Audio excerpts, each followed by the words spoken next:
नमस्ते दोस्तों, राधे राधे। आप लोग कैसे हैं? ठीक होंगे, उम्मीद करते हो अच्छे रहें, स्वस्थ रहें। मैं आप लोगों के लिए बहुत ही प्यारा चुटकुला नाच गीत ले आए, जैसे लाइक कमेंट में ज़रूर बताएं। लाइक करें, शेयर करें, प्लीज़ हमारा सपोर्ट करें। समोसा चटनी हो, समोसा चटनी, पिया लइहा बजरिया से समोसा चटनी, पिया लइहा बजरिया से समोसा चटनी। समोसा चटनी हो, समोसा चटनी, पिया लइहा बजरिया से समोसा चटनी।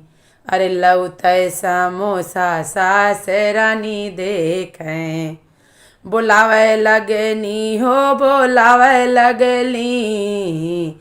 हमरे नैहर से भैया बुलावे लगली। समोसा चटनी हो, समोसा चटनी, पिया लइहा बजरिया से समोसा चटनी। लौतै समोसवा जेठान रानी देखें, लौतै समोसवा जेठान रानी देखें। फूलावे लगनी हो, फूलावे लगनी, जेठनी अपने मुँहवा फूलावे लगनी। समोसा चटनी हो, समोसा चटनी, पिया लइहा बजरिया से समोसा चटनी। लौतै समोसा देवरान रानी देखें, लौतै समोसा देवरान रानी दे।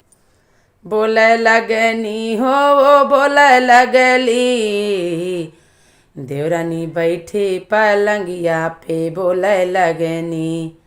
समोसा चटनी हो, समोसा चटनी, पिया जइहा बजरिया से ले अइहा समोसा चटनी।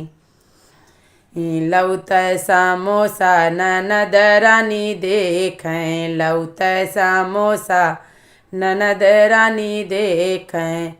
लगावे लगनी हो, लगावे लगनी, हमरे घरवो में अगिया लगावे लगनी, हमरे घरवो में अगिया लगावे लगली।